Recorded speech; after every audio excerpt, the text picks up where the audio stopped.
अभी कुछ ही दिनों पहले वोडाफोन आइडिया का एफपीओ आया था एंड चांसेस आर जब तक ये वीडियो आप तक पहुंचे उसकी डेट्स निकल चुकी हो। सो फ्रेंड्स, आज के ये वीडियो में हम एफपीओ पे बात करने भी नहीं वाले हैं। एफपीओ कैसा है, उसका रिव्यू, अप्लाई करे नहीं करे, ये सब बहुत ही शॉर्ट टर्म का डिस्कशंस और शॉर्ट टर्म पर्सपेक्टिव्स है। बल्कि आज का ये वीडियो लॉन्ग टर्म इन्वेस्टर्स के लिए है जो बिजनेस के फंडामेंटल्स को एनालाइज करना और इंडस्ट्री को समझना पसंद करते हैं। तो आज के वीडियो में हम बात तो वोडाफोन आइडिया पे ही करेंगे, बट मुद्दा होगा क्या ये टर्न अराउंड स्टोरी है। तो अगर आप एक एग्जिस्टिंग इन्वेस्टर है वोडाफोन आइडिया में, या इन्वेस्ट करने का प्लान कर रहे हैं, या इन जनरल इंडिया में टेलीकॉम को लेके बुलिश है क्योंकि यहाँ पे मल्टीपल यूज केसेस है ग्रोथ के, 5G, cloud, IoT, broadband communications, तो ये वाला वीडियो तो खास आपके लिए है।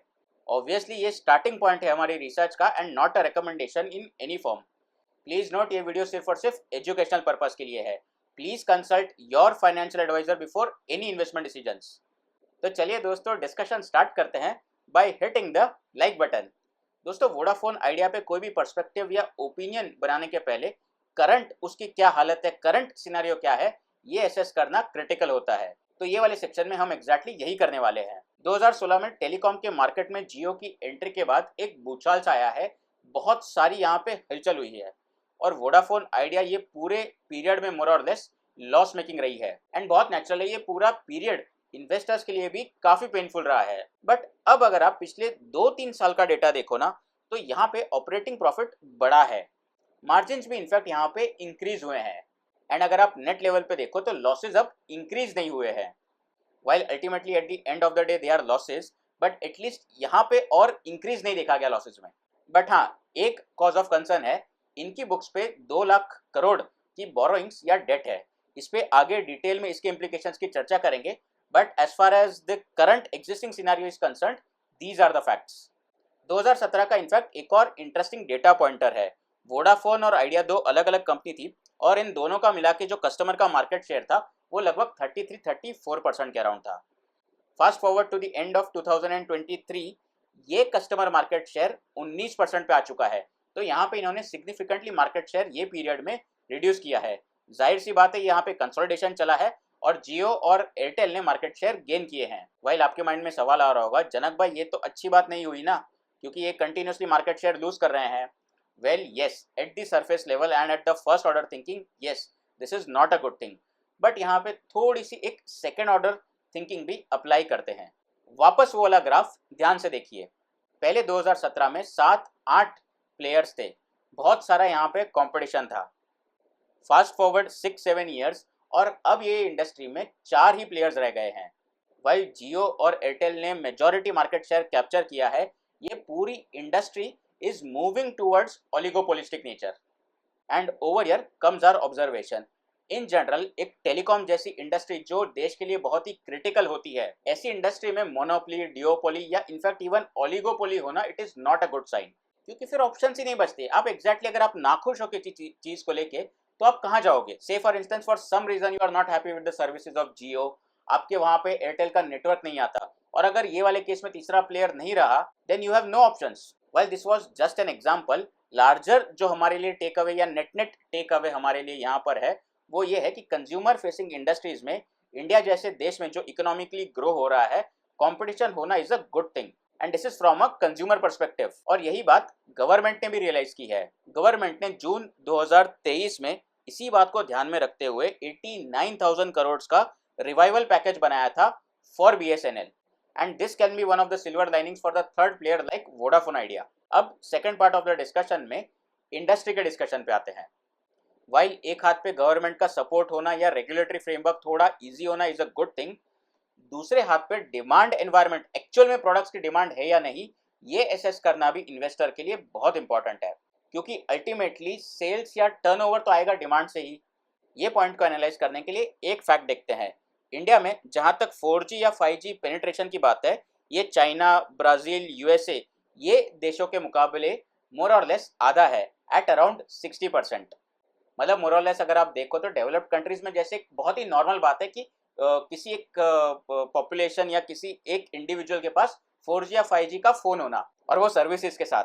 सेकेंड ऑब्जर्वेशन, अगर हम इंडिया के डेटा ट्रैफिक को देखें in comparison to Russia, China, UK, US, more और लेस ये इनके बराबर है।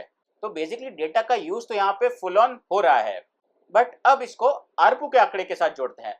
What is ARPU? Average revenue पर यूजर, बेसिकली एवरेज बिलिंग किसी एक कस्टमर की। ये नंबर इंडिया में $2 पर मंथ के अराउंड है। For the context, in comparison to Russia, USA, UK, इनके आसपास भी नहीं आता। So the inference over here is कि डेटा की डिमांड है, यूज तो हो रहा है, बट समहाउ उतना अभी प्रीमियम या पैसा या पेमेंट देने को ऑडियंस रेडी नहीं है। Friends, if this increases, this can be positive for the telecom industry and this can change as well. अब आप सोचोगे कि जनक भाई आप ये इतना कॉन्फिडेंटली कैसे कह रहे हो? ये देखने के लिए मैंने आपके सामने आरपू का ट्रेंड रखा है।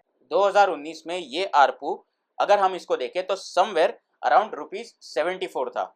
सो बेसिकली एक यूजर के स्पेंड 2019 में लगभग 74 या 74 रुपए के अराउंड आते थे।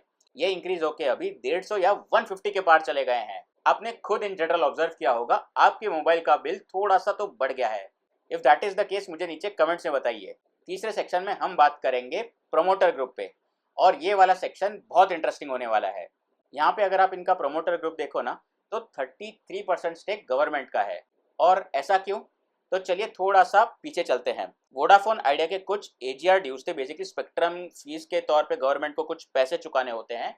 यहाँ पे सिंस वो नहीं दे पाई टाइम पे वोडाफोन आइडिया, तो उसके बदले गवर्नमेंट ने थोड़ा सा इक्विटी में यहाँ पे स्टेक खरीद लिया। दिस स्टेक परसेंटेज इज 33%, यानी कि नेट नेट गवर्नमेंट की यहाँ पे 33% की ओनरशिप है। So the larger take away over here is कि ये तो अल्टीमेटली गवर्नमेंट के इंटरेस्ट में ही हुआ ना कि सबसे पहले तो ये एंटिटी सर्वाइव करे और सर्वाइवल के साथ साथ आने वाले टाइम में प्रॉफिट्स भी जनरेट करे। इसके अलावा Vodafone idea has parentage of Vodafone, Aditya Birla group, जिसके चलते ये टर्बुलेंट एनवायरनमेंट में भी सर्वाइव कर पाई। चौथे सेक्शन में बात करेंगे फ्यूचर कैपेसिटीज, ग्रोथ और एक्सपांशन प्लान्स को लेके। अभी तक ये वीडियो में हमें ये तो समझ में आ गया कि ये इंडस्ट्री पिछले कुछ टाइम से थोड़ी सी प्रॉब्लम में रही है, बट अब रिपेयर वर्क चल रहा है। कहीं ना कहीं इन जनरल ये एनवायरनमेंट अच्छा होने से इसका बेनिफिट एयरटेल जैसी कंपनीज को भी मिला है। एयरटेल का अगर आप शेयर प्राइस पिछले एक साल में देखो तो इसने इन्वेस्टर्स को अप्रॉक्सीमेटली 60% से ज़्यादा का रिटर्न दिया है। इसका शेयर प्राइस मूव हुआ है फ्रॉम 800 रफली टू 1300। ये वाले वीडियो में फ्रेंड्स आपने ऑब्जर्व किया होगा हम डिस्कशन और एनालिसिस थोड़ा अलग तरीके से कर रहे हैं एंड एक इंडिपेंडेंट इन्वेस्टर बनने की तरफ स्टेप्स ले रहे हैं धीरे धीरे। इसी विजन के चलते मैं एक अपनी डीप डाइव मेंबर्स की कम्युनिटी भी रन करता हूँ यूट्यूब पर। ये कम्युनिटी पे हर महीने हम एक डिटेल्ड बिजनेस या स्टॉक पे चर्चा करते हैं जिसे हम डीप डाइव कहते हैं। मैंने अभी तक बिजनेसेस कवर किए हैं अलग अलग थीम्स जैसे कि railways, industrial, consumption, defence and mining, ऐसी अलग अलग थीम्स पे बात की है। ये डीप डाइव के जरिए मैं अपनी इन्वेस्टिंग की जर्नी और फ्रेमवर्क्स कम्युनिटी मेंबर्स के साथ शेयर करता हूँ और वीडियोस के साथ साथ मैं डिटेल्ड ब्लॉग भी लिखता हूँ। और अगर आपका गोल है कि in the long run you want to take steps towards being an independent investor, तो आपको मेरी ये डीप डाइव की कम्युनिटी तो ज़रूर ज्वाइन करनी चाहिए by clicking on the join button. ये ज्वाइन बटन आपको मेरे चैनल पे मिलेगा। Coming back to the discussion of Vodafone Idea. Industry का एनवायरनमेंट अच्छा होना ये तो एक बात है, बट वोडाफोन आइडिया इसका एग्जैक्टली कैसे फ़ायदा उठाएगा, कैसे एग्जीक्यूट करेगा, ये असेस करना दूसरी बात है। और यही एग्जीक्यूशन के लिए वोडाफोन को लगेगा नेटवर्क या ज़्यादा बेटर कवरेज, बेसिकली नेटवर्क का एक्सपांशन। क्योंकि इन जनरल अगर अच्छा कवरेज होगा, अच्छी नेटवर्क क्वालिटी होगी तो कस्टमर्स आएंगे और टिके रहेंगे, और ये नेटवर्क के एक्सपांशन के लिए अल्टीमेटली कैपिटल लगेगा। और यही एग्जैक्टली रोल आता है 20 करोड़ के एफपीओ या फॉलो ऑन पब्लिक ऑफर का। ये 20,000 करोड़ नेटवर्क के एक्सपांशन में तो हेल्प करेंगे ही, 2,000 करोड़ प्रमोटर्स कंपनी में और डाल रहे हैं।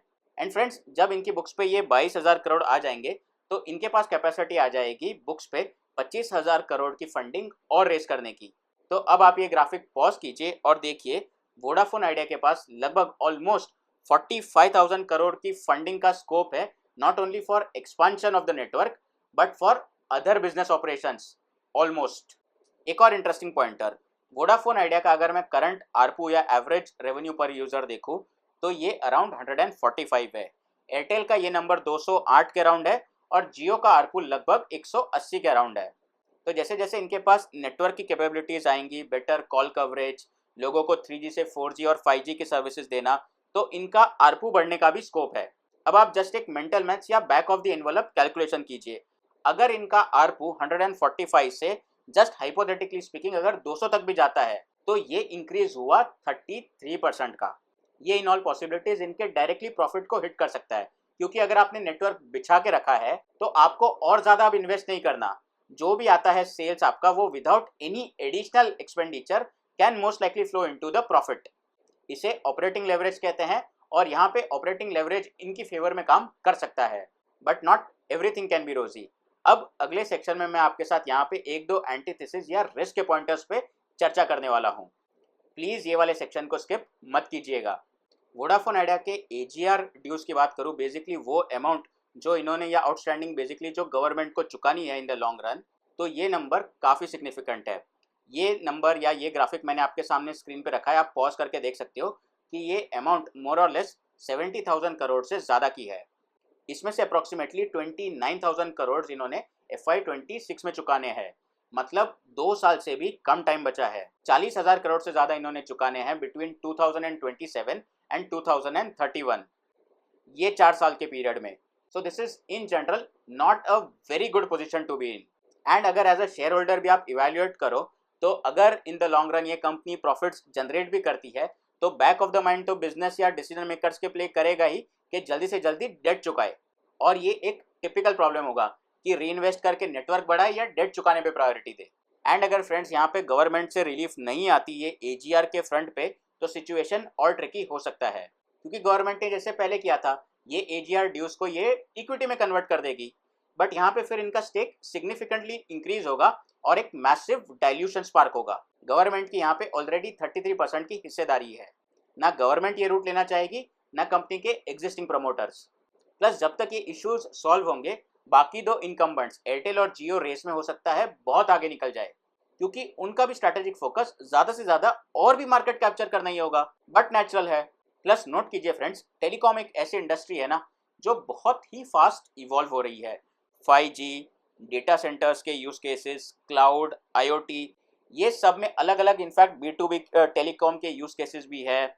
इनको बहुत सारे नए नए इनोवेशंस लगेंगे, तो ये एक रैपिडली इवॉल्विंग इंडस्ट्री है और हो सकता है इसके लिए भी कैपिटल लगे।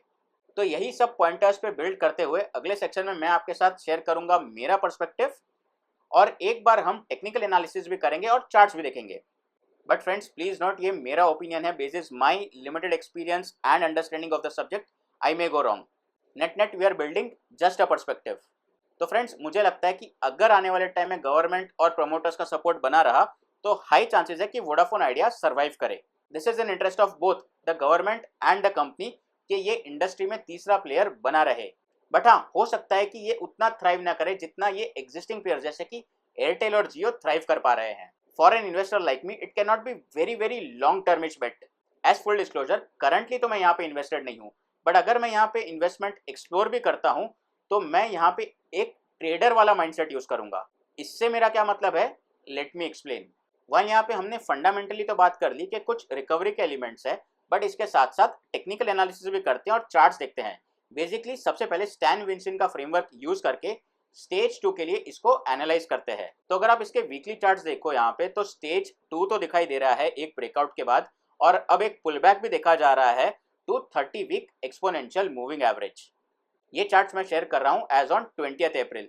सो basis when you see this video charts थोड़े से ऊपर नीचे हो सकते हैं, so please be careful on that aspect. यहाँ पे ये वाले चार्ट्स में अगर आप देखोगे तो 30 वीक एक्सपोनेंशियल मूविंग एवरेज अब ऊपर जाना स्टार्ट हुआ है। भले ही स्टेज 2 हो फ्रेंड्स, बट किसी भी टेक्नो फंडामेंटल एनालिसिस में स्टॉप लॉस भी इंपॉर्टेंट हो जाता है। अब ये स्टॉप लॉस आप अपनी कंफर्ट, लॉजिक और रिस्क और माइंडसेट को ध्यान में रख के प्लेस कर सकते हो। For instance personally for me 11.7 एक इंपॉर्टेंट पिवट लेवल है जो अप्रॉक्सीमेटली यहाँ से 10% दूर है। ये 10% हो सकता है कि कुछ सेट ऑफ ऑडियंस के लिए थोड़ा सा फार हो। अगर आपको ये 10% दूर लगता है तो अपनी कंफर्ट और रिस्क एपेटाइट के हिसाब से आप एक लोअर स्टॉप लॉस प्लेस कर सकते हो कुछ और लॉजिक यूज करके। The larger point is capital protection comes first. उसके लिए प्रोसेस होना बहुत जरूरी है। स्टॉप लॉसेस यूज करके सबसे पहले तो रिस्क को डिफाइन करना और इसको लिमिट करना बहुत इंपॉर्टेंट हो जाता है, specially in the high risk stories. आगे आने वाले टाइम में कुछ बिजनेस के आउटकम्स को लेके यहाँ पे डेफिनेटली कुछ अनसर्टनिटीज तो है, and this is something as investors हमें पता होना चाहिए। वोडाफोन आइडिया की तरह ही मैंने कॉन्ट्रेरियन इन्वेस्टिंग पे एक डिस्कशन किया है HDFC बैंक को लेके। अब कॉन्ट्रेरियन इन्वेस्टिंग एग्जैक्टली क्या होता है, वो फ्रेमवर्क क्या है, ये सब पॉइंटर्स पे मैंने चर्चा की है ये वाले वीडियो में। तो आपको मेरा ये HDFC बैंक वाला वीडियो तो डेफिनेटली एक बार चेक करना चाहिए।